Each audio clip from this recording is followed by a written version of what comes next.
What could go right? I'm Zachary Carabell, the founder of the Progress Network, joined as always by my co-host, Emma Barbalucas, the executive director of the Progress Network.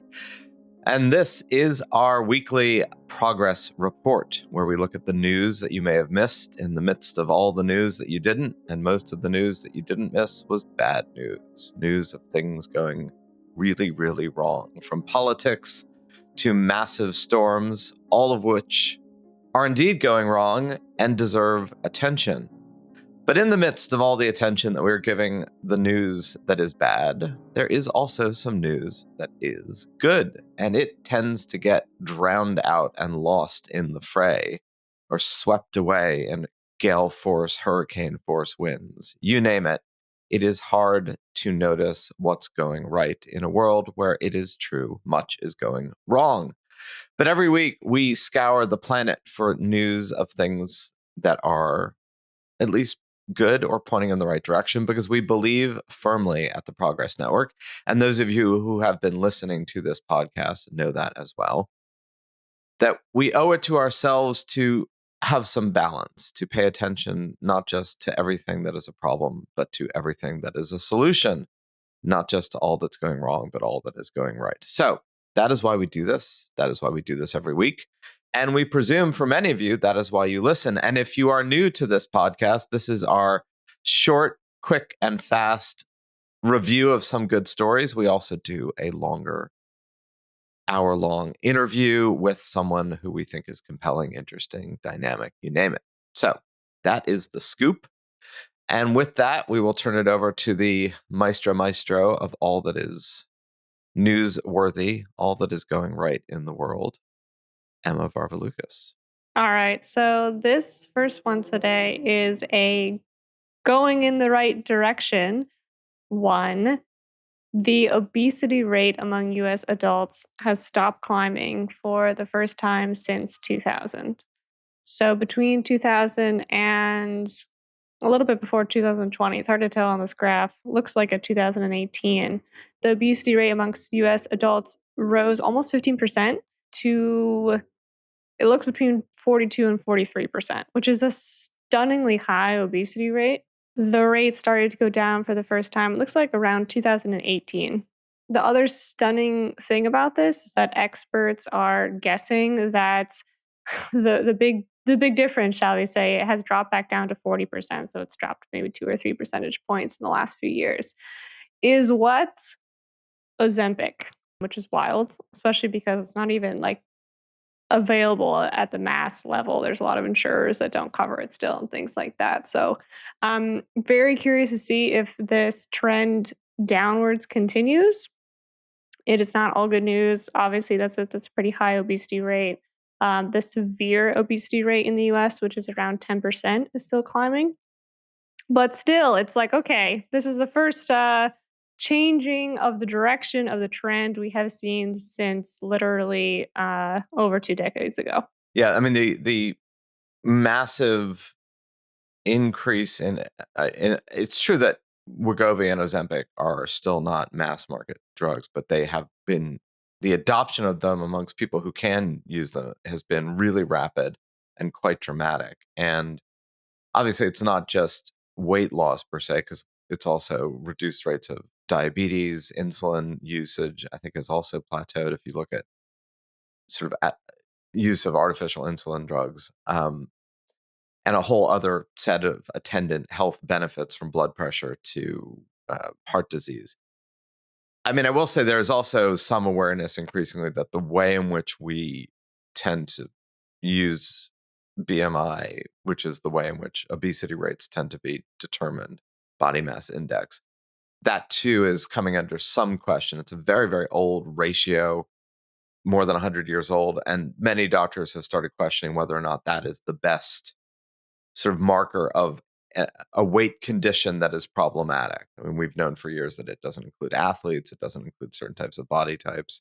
It also inadequately captures the sort of the skinny fat issue, which there's a term for it, but it actually is medically just as much of a problem, having kind of subcutaneous fat that doesn't really show up on a BMI index. So there's both a drop in obesity because of these weight loss drugs, which has massive positive long-term effects, plus a reconsidering of what we're measuring and why we're measuring it. And all these things are kind of in the mix. Yeah. And if anyone's wondering, by the way, the obesity rate, they're measuring it as a BMI of 30. So Yeah, do with that right. what you will. Exactly. But just so you know, that's what they're counting it as. All right. So from Ozempic to what's our next thing? Fentanyl. From Ozempic to It's fentanyl. We're just having yeah, a things so you can put in your body yeah. day. Yeah. Yes, yes. Okay, so I just wanted to do a quick follow-up because we talked a few weeks back about the overdose death rate in the US starting to drop finally from opioids and synthetic opioids. And NPR had this really interesting follow-up article where they're talking about how they think, and there's an argument about this, we don't know this for sure, but one theory that's being floated about the very significant drops in overdose deaths might have to do with the fact that they are now cutting fentanyl with an industrial chemical known as BTMPS. That is toxic to humans, but what it does is significantly water down the fentanyl. So there are a lot of people who are not getting that, insanely high dose that can be fatal because this chemical is being mixed in, they think, by the Mexican cartels because they're trying to get eyes off of them. So some people are hailing this as a big win for US based policy, both in China and in Mexico.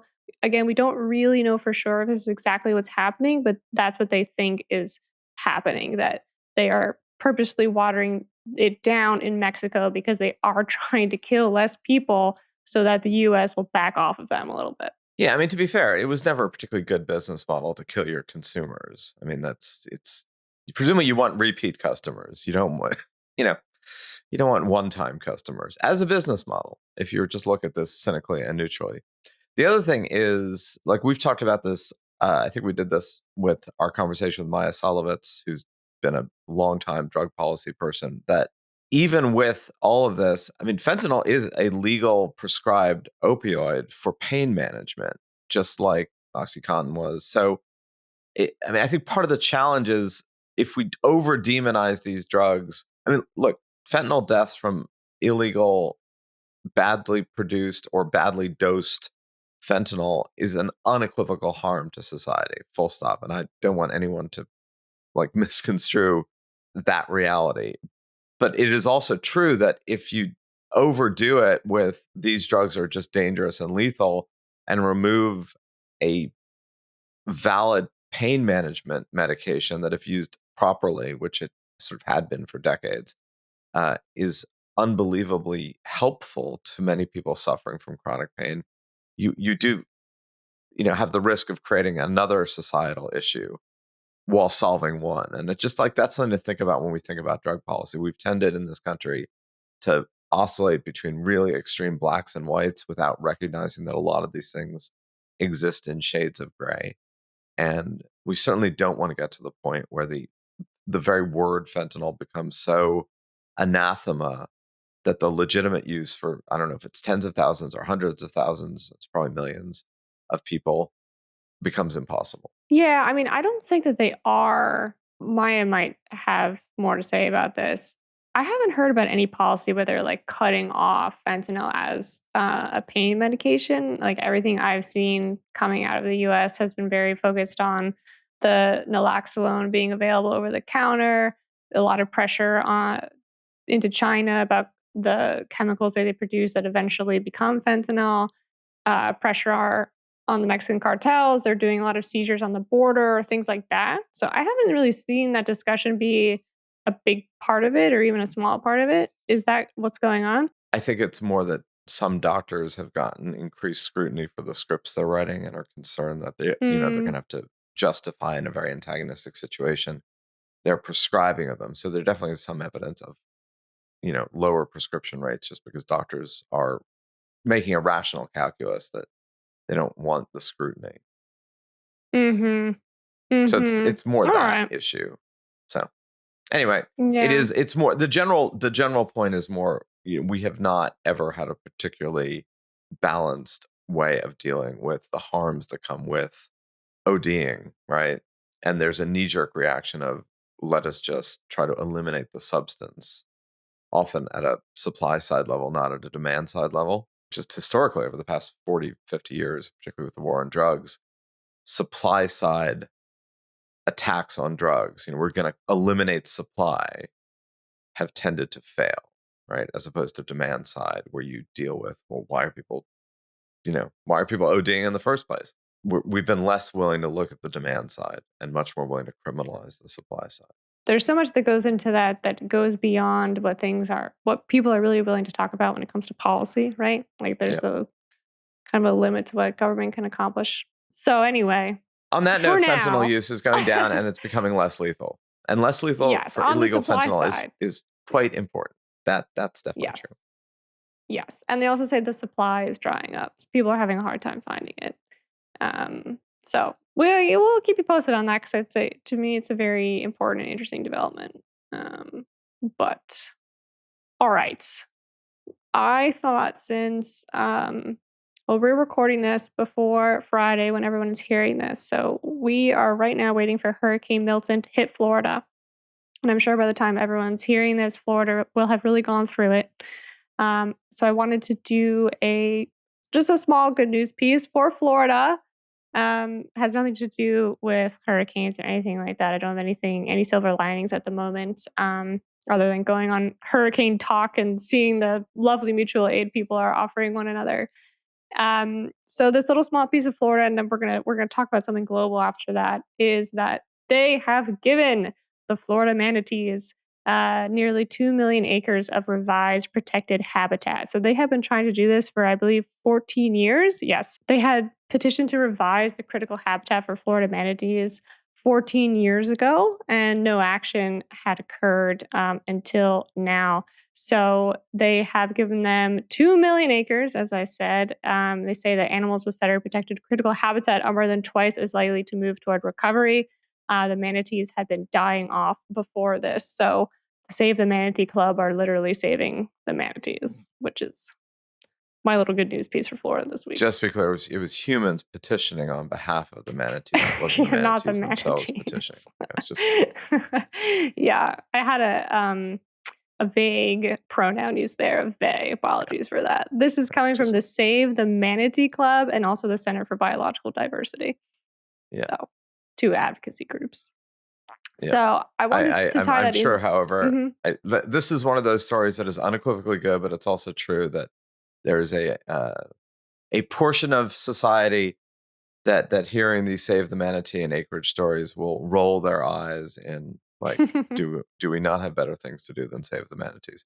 And that's part of the problem of the kind of polarization of our debates today, which is that very act of doing so and creating an organization dedicated to it earns the scorn of another portion of the population. So there you go. Yes, and I had kind of anticipated this blowback because it definitely can come across as like, "Ooh, save the manatees," peace signs, And so I did want to add a global component, which is that the UN just met. What was this? A week ago, 2 weeks ago? At this point, it was a great time to check in on the SDGs, the Sustainable Development Goals that the UN has set for 2030. So this is, I think, 17 different goals on a range of kind of big picture issues. They have set these very ambitious goals for things like HIV and AIDS, for access to clean water, for women's rights, like all these things across the board.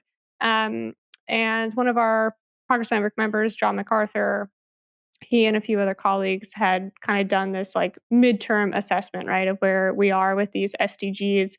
Uh, we're not going to do a completely full assessment of that right now. It's kind of a mixed bag depending on what you're talking about. But one in particular that is going really, really well is the marine protected areas. So that's basically exactly what it sounds like, places in the water that are protected for their biodiversity now. They are on course to nearly quadruple by 2030 relative to 2015. So it's basically like they were almost none when they started, and now there are almost 4 times as many. It's not probably quite going to reach the target they set for 2030, but the 2030 targets were set very ambitiously from the beginning. So let's see, we have less than 20 million acres of square kilometers of marine protected areas in 2015, and the trajectory right now is going to be just under 60. So Well, doing good on that front. yeah.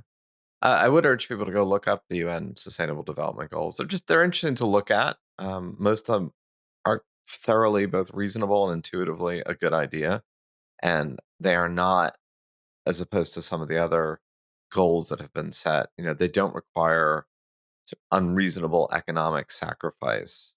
Some of them, obviously, arguably do. And people like Bjorn Lomborg, who's the bête noire of sustainable development as an economic model, have challenged whether or not meeting some of these goals actually makes sense, meaning whether the trade-offs make sense. But maybe we can debate that at another time. It's worth checking out online. Just look up UN Sustainable Development Goals and you'll see the list of them and John MacArthur's work in 17 Rooms, which is his, right? 17? Did I get the number right? Yep. Yeah. Yep. 17. Yeah, we Is had a his whole work conversation with him. Remember? We were like, why Yes, 17? we did. It's so random. Why 17? Yeah. But it's stuck in my mind. There you go. Mm-hmm. So check those out. If you've got time and a computer, we're sure that you've got one. Everybody's has to balance the other. And we will be back with you with our longer form interview. We'll be back with you next week with some more news. To those of you in Florida who are listening to this, we hope that you have navigated what appears to be one of the most intense storm seasons on record. And this is one of those like thoughts and prayers moments that is totally genuine. So thank you all for listening. Thank you for the Podglomerate for producing and the group at the Progress Network for finding these stories, and Emma, as always, for co-hosting. And thanks everybody for listening. And thanks, Zachary, to you too.